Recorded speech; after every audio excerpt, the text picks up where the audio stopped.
बेटे हमारे साथ रहने आए हैं, उत्सव की तैयारी करो।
नमस्कार सर।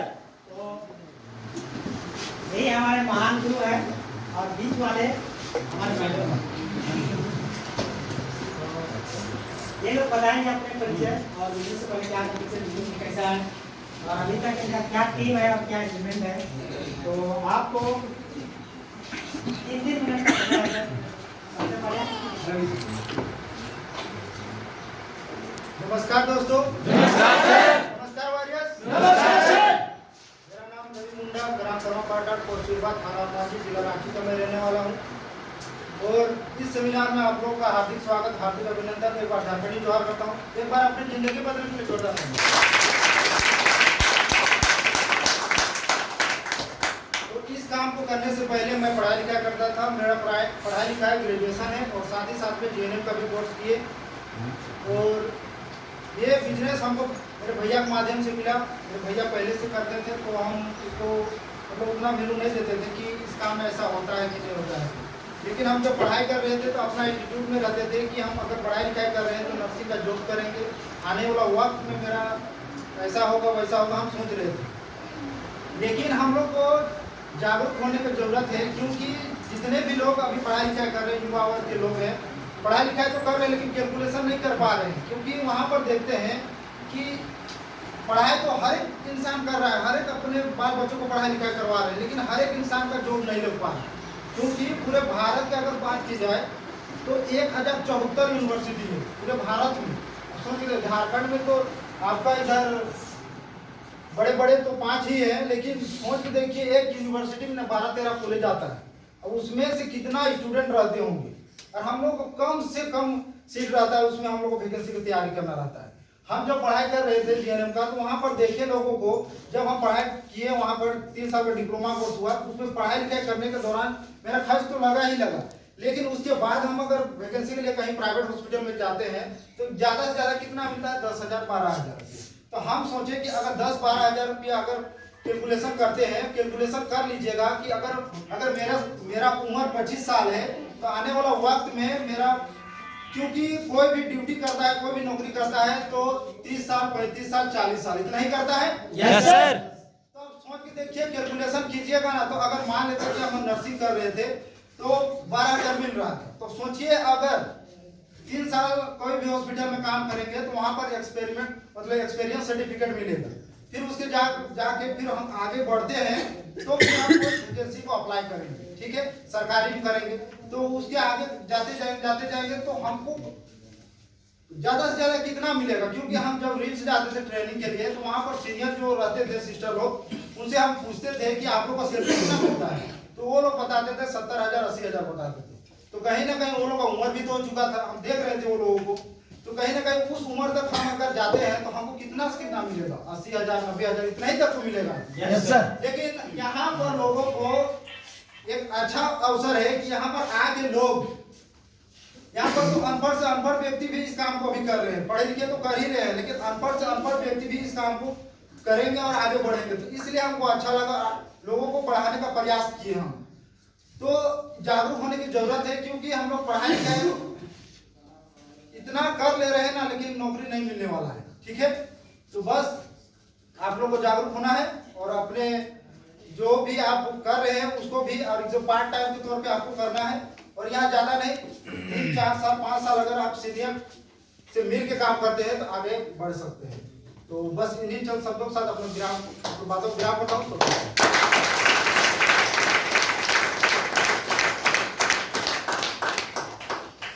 नमस्कार दोस्तों। नमस्कार मैडम। नमस्कार वारियर्स। नमस्कार मैडम। मेरा नाम मनीषा देवी, ग्राम करमाटोली, पोस्ट हिरबा, थाना मानसी, रांची, झारखंड की रहने वाली हूँ। और यहाँ आए हुए सभी अतिथियों को मैं तहे दिल से हार्दिक अभिनंदन, हार्दिक स्वागत और एक बार झारखंडी जोहार करती हूँ। पर अपने लिए जोरदार तालियां। तो इस बिजनेस से पहले मैं टीचिंग का जॉब करती थी और मेरा वहाँ 10 साल तक मैं पढ़ाई। मेरा सैलरी वहाँ था 10,000 और 10,000 एक लेडीज के लिए काफी होता है। क्या होता है कि नहीं होता?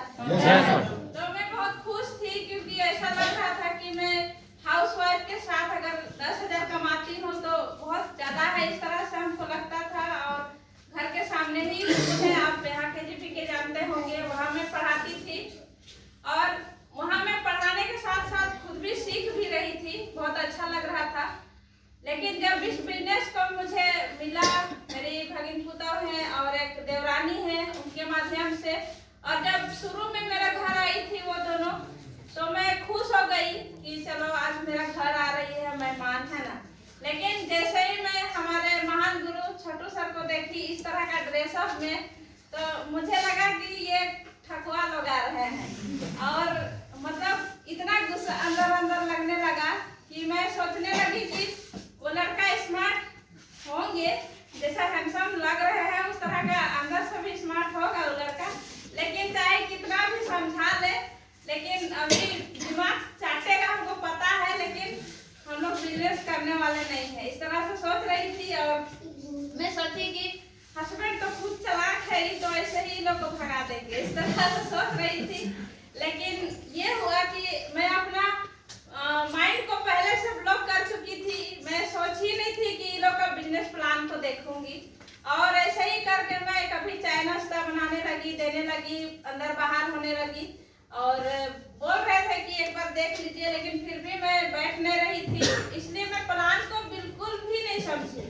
लेकिन ऐसा हुआ कि पता नहीं सर को क्या ये लोग समझाएं, क्या पढ़ाएं, पता नहीं। और ये निकाल के गुलाबी गुलाबी 2-2 हज़ार का नोट थमा दिए। हमको इतना गुस्सा लगने लगा और मैं सोचने लगी कि रुकिए, ये लोग को जाने दीजिए। उसके बाद फिर सच में जब ये लोग गए तो बोलने लगे इनको कि आपका ना, हम सोचते हैं कि तेज है लेकिन आपका दिमाग एकदम खराब हो जाता है कभी-कभी।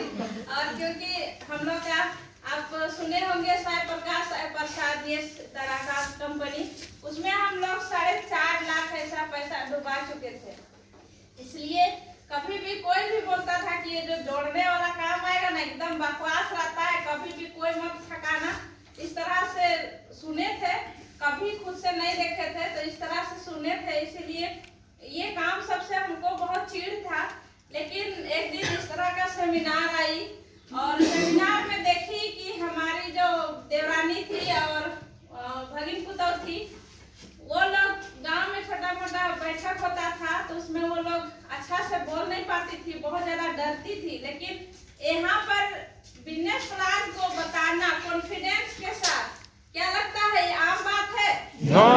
उनके लिए आम बात होगा जो जानते हैं, है ना। लेकिन स्टेज में अच्छा आदमी का पसीना छूट जाता है, छूटता है कि नहीं? छूटता है। तो मुझे अंदर लगा कि बाप रे, ये लोग ऐसा क्या बिजनेस कर रही है। और कुछ दिन पहले मैं बोल रही थी उन लोग को कि इन लोग का भी ना एकदम दिमाग खराब हो गया है, क्या कोट पैंट लगा लेती है और इधर उधर टाइम वेस्ट कर रही है, अच्छा अपना काम करती, इस तरह के सोच रही थी।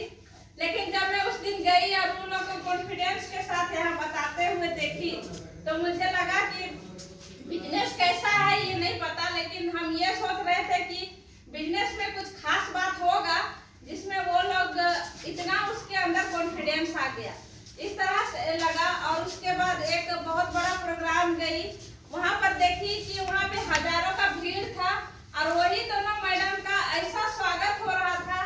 मैं लाइफ में ऐसा स्वागत कोई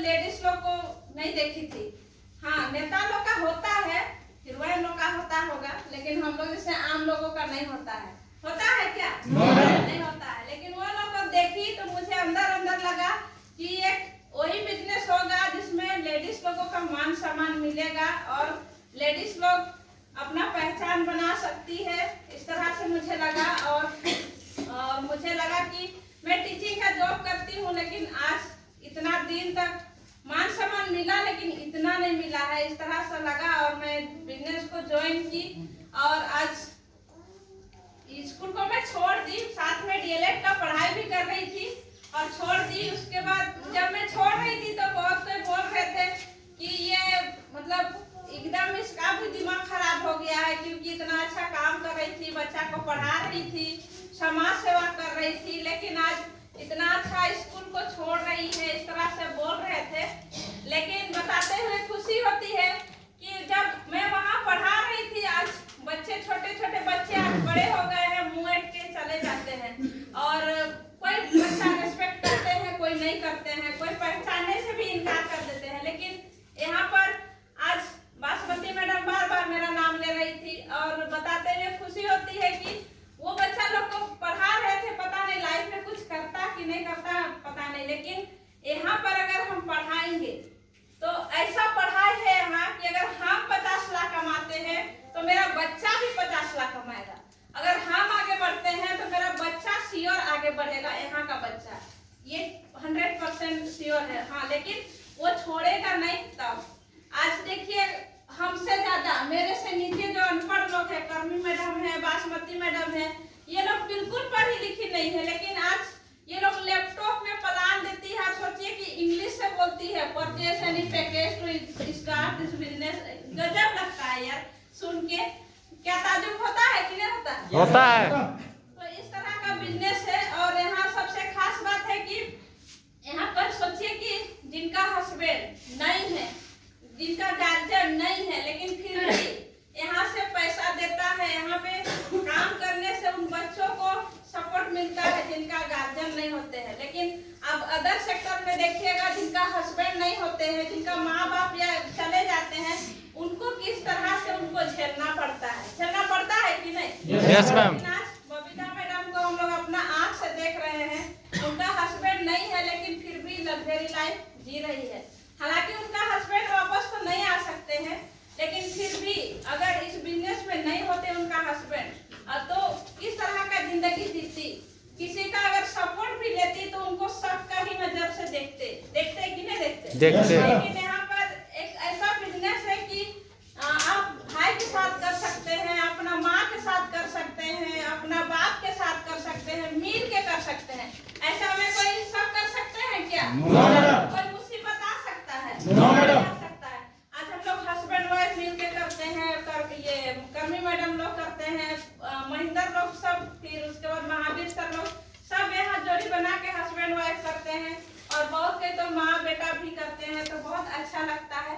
और बस यही कहना चाहूँगी, ज़्यादा समय तो नहीं है, बस मैं जाते जाते ये कहना चाहूँगी कि ये बिजनेस आप लोगों को अच्छा लगा है, लेकिन अगर आप किसी को सोचिएगा ना कि फलना बेटा बहुत तेज है और उससे निर्णय ले लेते हैं, तो फलना बेटा इस बिजनेस को देखा है क्या? नो। तो वो जानेगा? No madam. नहीं जानेगा, क्योंकि हम भी किसी से पूछते थे तो बोलता था कि ये सब बेकार का काम है। तो उसी तरह से अगर हम लोग किसी को भी पूछने जाएंगे जो इस सिस्टम को नहीं देखा है, वो फालतू ही काम बोलेगा। हाँ, अगर पूछना ही है तो सेफ सब जो कर रहे हैं, जो भी सवाल होगा यहाँ का लीडर से पूछ सकते हैं। तो मैं इतना ही बोल के अपना वाणी को खत्म करती हूँ।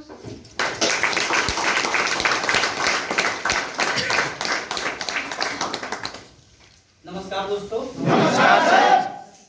मजा नहीं आया नहीं? नमस्कार दोस्तों। ये ना हुई जोश और जुनून वाली बात, तो काफी समय और वक्त हो चुका है और आप लोग बैठे बैठे कुछ लोग बोर भी हो रहे होंगे, मुझे पूर्ण विश्वास है, और कुछ लोगों को अच्छा लग रहा हो, कुछ को अच्छा नहीं लग रहा होगा। एक होता है रक्तदान। क्या होता है? रक्तदान। एक होता है वक्तदान। भैया रक्तदान आपको करने नहीं बोल रहे हैं, थोड़ा सा वक्त दिए हो तो ये दान कर दो मेरे लिए 5 मिनट। क्या दे सकते हैं? Yes sir. कितने लोग ऐसे हैं जो मुझे नहीं जानते हैं, वो केवल हाथ खड़ा करेंगे? 1 2 3 4 5 6, बहुत लोग हैं। एक बार नए मेहमानों के स्वागत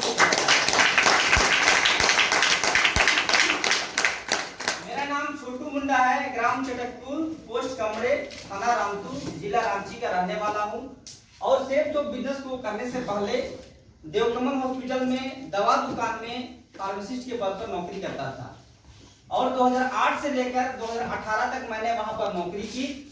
और नौकरी का मतलब क्या होता है जानना चाहेंगे? Yes sir. 1-2 तारीख को गरम, 20-25 आते आते बिल्कुल से नरम और फिर से 29-30 आते आते बिल्कुल बेशरम। यस और नो? Yes sir. क्योंकि तनख्वाह आता है ना तो पूरा गर्मी आ जाता है शरीर में। यस और नो? Yes sir. जब पैसा खत्म होता है तो फिर हम हाथ कराने लगते हैं, तो वो नौकरी होता है।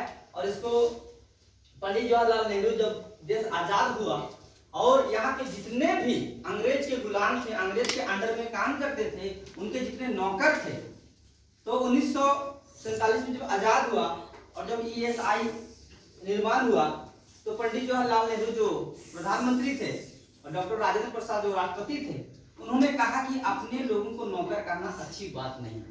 यस और नो? Yes sir. उसमें ना दीर्घी लगा दो। क्या लगा दो? दीर्घी। है ना? तो नौकरी कैसे बना वो आपको बता रहे हैं। यदि आप नौकर बनना चाहते हैं तो आप दूसरे के अंडर को ही छूट दे दो लिखने के लिए। देखिए ये होता है नौकर, पढ़े लिखे इंसान होंगे तो जानेंगे नौकर, है ना? बस उन्होंने मिल करके ये दीर्घी लगा दी और क्या हो गया? नौकरी। क्या हो गया? नौकरी। हम सब दीवाने होते हैं, पागल होते हैं नौकरी के। और मैं भी नौकरी का दीवाना था, लेकिन सरकारी नौकरी लगा नहीं, प्राइवेट नौकरी ही लगा। और 10 साल नौकरी करने के बाद हॉस्पिटल में ना हमको 2 चीज अच्छा से समझ में आया। एक होता है जन्म और दूसरा होता है मृत्यु। अगर कोई ऐसा काम जिसको करने के बाद, मरने के बाद आपके फैमिली में पैसा देवे, उस काम को समझना चाहिए अथवा नहीं समझना चाहिए? समझना चाहिए। समझना चाहिए कि नहीं समझना चाहिए? समझना चाहिए। और समझ में आ जाए तो अगले को बताना चाहिए कि नहीं बताना चाहिए? बताना चाहिए। टोटल काम यही हो रहा है यहाँ। मुझे पक्का पता है कि आप लोग पैसा कमाते हैं और कहीं न कहीं अपनी जिंदगी को बहुत अच्छे से जी रहे हैं, लेकिन बात यह है कि इसके बाद क्या? आज जो आप जिंदगी जी रहे हैं और खुश है, मुझे पता है, लेकिन जो आपके सपने थे क्या वो नौकरी से पूरे हो रहे हैं? No sir. क्या नौकरी से पूरा होगा? No sir. अगर जब तक ये क्लियर नहीं होगा तो आप अपना सोच नहीं बदलेंगे। जिंदगी बदलने के लिए सिर्फ एक धड़कन ही काफी है, लेकिन उस समय के साथ में आपको सोच बदलना होगा, अन्यथा कुछ नहीं होने जाने वाला। 2018 में जाने अनजाने में मुझे भी इसी प्रकार से गैदरिंग में जाने का मौका मिला और हम फर्स्ट रो में बैठे हुए थे, जैसे भाई साहब भी बैठे हुए हैं, और मेरा एक मित्र जिनके साथ हम पढ़ाई लिखाई करते थे, ऐसा ही स्टेज में आकर के अपना जिंदगी बता रहा था कि मैं इस बिजनेस को करने से पहले ऑटो चलाता था। एक व्यक्ति बताया कि इस बिजनेस को करने से पहले हम चना बेचते थे। एक व्यक्ति ने बताया कि इस बिजनेस को करने से पहले हम ईटा भाटा में ईटा ढोते थे और सिर्फ 5 साल काम किए। कितना साल? 5 साल। और 50 लाख रुपया कमाया, नया घर लिया, बच्चे अच्छे स्कूल में हैं, 4 व्हीलर में घूम रहा है। तो भाई 5 साल अगर दे करके अगर जिंदगी बदल जाए तो जिंदगी बदलना चाहिए कि नहीं बदलना चाहिए? बदलना चाहिए। उसके बाद यहाँ पे 3 पीढ़ी का फाइनेंशियल सिक्योरिटी है। यदि हम सेफ शॉप बिजनेस को अपनाते हैं, इसके साथ मिलकर काम करते हैं, तो आने वाले दिन में अगर हम कुछ हो भी जाएंगे तो मेरे बाल बच्चों को सोचना ही पड़ेगा। कितने ऐसे माता पिता हैं, मतलब शादीशुदा जोड़े हैं जिनके बच्चे हैं, आप क्या करेंगे? चलिए जिनके नहीं, उनको बहुत बहुत धन्यवाद हो जाएंगे। एक बार इनके जोरदार भाई अपने आने वाले जनरेशन के लिए क्या व्यवस्था रखे हैं? LIC करवाए होंगे, जीवन बीमा करवाए होंगे, कुछ जगह जमीन खरीदे होंगे, लेकिन सच बताइए वो दिन प्रतिदिन घटता जाएगा। यस हम लोग? Yes sir. लेकिन हम अपने बच्चों के लिए जो जमा कर रहे हैं वो ऐसा टीम, और ये टीम कभी रुकने का नाम नहीं लेगा, मुझे पक्का पता है। और जब तक हम जिंदा रहेंगे पैसा तो कमाएंगे, लेकिन मेरे ना रहने पर मेरे बेटे को आएगा और मेरे बेटे के ना रहने पर मेरे नाती को आएगा। अगर ऐसा बिजनेस को शुरुआत करने का एक शुभ अवसर मिले तो शुरुआत करना चाहिए कि नहीं करना चाहिए? करना चाहिए। करना चाहिए कि नहीं करना चाहिए? करना चाहिए। एक छोटा सा कहानी बताएंगे और इस सेमिनार को हम यहीं पर अंत करेंगे। बीज बोने वाला बीज बोने निकला और कुछ बीज जो है वो रास्ते पे पड़े। कहाँ पर पड़े? रास्ते पर। और कुछ गाड़ियां चली, कुछ पैदल चले और चरणों तले टायरों तले दब के मर गया। और बीज बोने वाला बीज बोने निकला और कुछ बीज पड़े पत्थर पर। कहाँ पड़े? पत्थर पर। और पत्थर में ऐसे पानी आया तो बीज तो पनपा, लेकिन पत्थर तो पथरीला होता है, जड़ जो था वो नजदीक अंदर तक गया ही नहीं, और इस कारण से वो भी पौधा मर गया। कुछ बीज जो है वो झाड़ी में गिरा। कहाँ गिरा? झाड़ी में। और झाड़ी ही उसको दबा दिया और वहां भी बीज पेड़ नहीं बन पाया। और कुछ बीज जो था वो उपजाऊ भूमि पर गिरा और उसका मालिक, उसका किसान ने उसको पहचान लिया कि ये फलदायी वृक्ष है और उसको अच्छे से घेर लिया, उसको बढ़ाया, पौधा बना, तना बना, पेड़ बना और फल देना स्टार्ट किया। और उस वृक्ष से बहुत सारे वृक्ष निकले। अभी शुरू से अंत तक यहाँ पर एक बीज बोया जा रहा था, और उस बीज का क्या नाम है जानना चाहेंगे? Yes sir. बीज का नाम है सेब। अब मुझे नहीं पता कि कितनों का हृदय यहाँ पर सड़क जैसा है, मुझे नहीं पता कि यहाँ पर कितने लोग ऐसे हैं जिनका हृदय पत्थर का है। बहुत लोग अभी हम देख रहे थे वहां से, कुछ लोगों का आंसू भी बह रहा था मैडम का जीवनी सुनकर। कुछ लोग ऐसे होंगे जिनका हृदय जो है वो झाड़ी की जैसा होगा, और कुछ लोग ऐसे होंगे जिनका हृदय जो है बिल्कुल उपजाऊ भूमि के समान होगा। वो आज इस बीज को ग्रहण करेंगे, उसको सींचेंगे और 4 से 5 साल बाद वो कहने पाएंगे कि हाँ, ये बिजनेस जो है मेरा जिंदगी को बदला, मेरा पीढ़ी को बदला।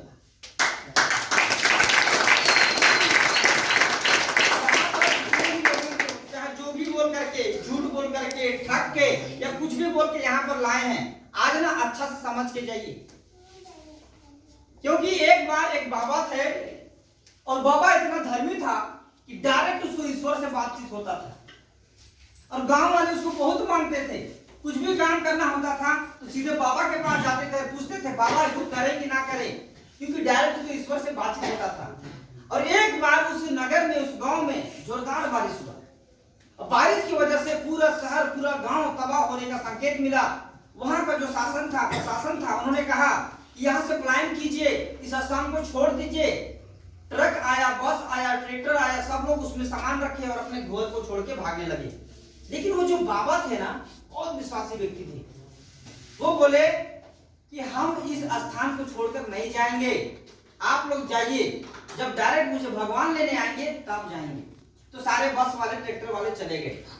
अब पूरा घर डर गया, और वो क्या किया, बचने के लिए चट्टान में चले गए। कहाँ चले गए? चट्टान में। तब आदेश मिला कि आप ना नाव लेकर के जाइए और बाबा को समझाइए, क्योंकि एक भी व्यक्ति का जान नहीं जा रहा। जब नाव वाला उसके पास गया तो बाबा ने क्या कहा जानना चाहेंगे? Yes sir. अरे आप लोग जाइए, सीधे मेरा ईश्वर से बातचीत होता है। नाव वाला भी बहुत बार रिक्वेस्ट किया, और अंत में थक हार करके वो भी वापस चला गया। लास्ट में आदेश मिला कि आप हेलीकॉप्टर लेके जाइए और बाबा को वहां से बचाइए। तो फिर हेलीकॉप्टर वाला आया और बाबा से विनती किया कि बाबा आदेश मिला है, आप रस्सी पकड़ो और ऊपर आ जाओ। लेकिन बाबा ने क्या जवाब दिया जानना चाहेंगे? Yes sir. अरे आप लोग जाइए, मेरा डायरेक्ट ईश्वर से बातचीत होता है, भगवान से बातचीत होता है। अंततः अपने हट के कारण वो बाबा वहीं पे डूब गया, जलमग्न हो गया और मर गया। मरने के बाद वो सीधे स्वर्ग चला गया। कहाँ चला गया? स्वर्ग। और उसको पूछा कि हाँ बाबा जी, तब धरती में कैसा लगा?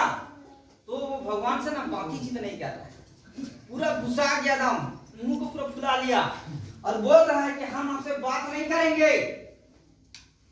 तो बोला क्या बात है, क्यों नाराज हैं?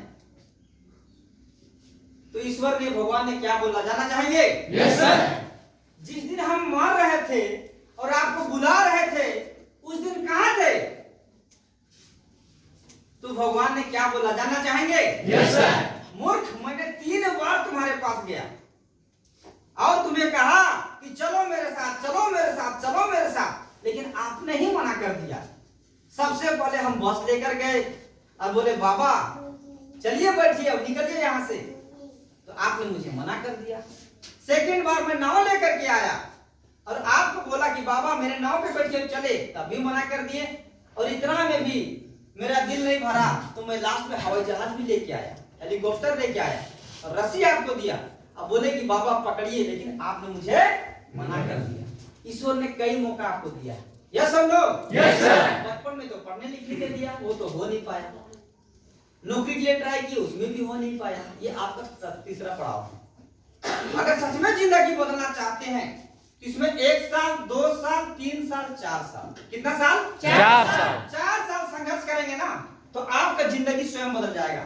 बस ये बता करके हम खत्म करना चाहेंगे, अगर कोई व्यक्ति 12 महीना काम करे, कितना महीना? 12 महीना। और हर महीना अगर एक व्यक्ति इस बिजनेस में आवे तो क्या लगता है 12 व्यक्ति इस बिजनेस में आ सकते हैं कि नहीं आ सकते? आ सकते हैं। लेकिन हम बताना चाहेंगे कि अगर मान के चलो कि 12 लोग इस बिजनेस में आते हैं, 2 व्यक्ति नकली निकल गए तो 10 व्यक्ति तो बचेंगे। Yes sir. अब ये 12 महीना को हम लोग 1 साल मानते हैं, तो 1 साल में हम 10 का टीम बनाएंगे। कितना टीम बनाएंगे? 10 का। और ये 10 लोगों से मिल करके 10-10 का टीम बनाएंगे तो दूसरा साल आते आते हमारा टीम साइज बनेगा 100 लोगों का। कितना का? 100 लोगों का। और दूसरा साल भी मेहनत करेंगे और तीसरा साल आते आते ये 100 लोगों से मिल करके 10-10 का टीम बनाएंगे तो तीसरा साल हो जाएगा मेरा 1000 का टीम। और चौथा साल अगर हम काम करेंगे इसी प्रकार से और 1000 से मिल करके 10-10 का टीम बनाएंगे तो चौथा साल आते आते हमारा 10,000 का टीम बनेगा। यस और नो? यस। मैंने 4000 का टीम कंप्लीट कर लिया है 3.5 साल में, क्योंकि बीच में लॉकडाउन भी चला, लेकिन 3000 4000 कंप्लीट हो चुका है। लेकिन अगर एक व्यक्ति का मन लगा के काम करे, संडे टू संडे भी काम करे, तो क्या लगता है 1 महीना में एक व्यक्ति आ सकता है कि नहीं आ सकता है? आ सकता है। तो यहाँ क्या क्या 10,000 का टीम बनता है और यहाँ पर आप बन जाते हैं डायमंड। क्या बन जाएंगे? डायमंड। डायमंड। और डायमंड का भी पैकेज है 1 करोड़ का। कितना का? 1 करोड़। सोच के देखो, अगर 4 साल में आप 1 करोड़ कमा लिए तो जिंदगी बदला कि नहीं बदला? बदला। दोस्तों मैं इस बिजनेस को करने से पहले जहां नौकरी करता था मात्र वहां पर मुझे 1500 मिलता था और 10 साल मुझे नौकरी करते हो गया और 10,000 में पहुंचा और इस बिजनेस को मात्र 3.5 साल किया है और अभी तक मैं क्या अचीवमेंट किया है सुनना चाहेंगे? Yes sir. देखिए वो करने के लिए नहीं आए हैं, ये बिजनेस का पावर है, नियम है कि बताना पड़ता है, अन्यथा बताने का मन किसी को नहीं करता है कि हम कितना कमाए क्यों बताएं भाई। यस और नो? Yes sir. दोस्तों इस बिजनेस को करके आज हमारे घर में 4 मोटरसाइकिल है, एक अल्टो 800 टॉप मॉडल कार है और इसी बिजनेस के माध्यम से 27 फरवरी 2023 को हमने अपना ड्रीम कार है ना विटारा ब्रीजा खरीदा 14 लाख रुपए का। और मेरे बड़े भाई दोनों भाई मिलकर काम कर रहे हैं जबरदस्त तरीके से। अभी मेरा बड़ा भाई रूबी लेवल पर है, लगभग 25 लाख रुपए अर्न कर चुका है, मैंने 20 लाख प्लस अर्न कर चुका है और इस बिजनेस को हम लोग 14 आईडी से काम करें। कितना आईडी से? 14 आईडी। क्या आप भी जिंदगी बदलना चाहते हैं? Yes sir. क्या सपना पूरा करना चाहते हैं? Yes sir. तो भाई विश्वास करना होगा और विश्वास करके इस बिजनेस को शुरू करना होगा। और अंत में यही बात हम कहेंगे कि सफल हो या ना हो ये अलग बात है, सफल हो ना हो ये अलग बात है, लेकिन अगर हम कोशिश भी नहीं करेंगे तो ये गलत बात है। ये सब लोग यस सर। इन शब्दों के साथ में अपना वाणी को विराम करना चाहूंगा। आप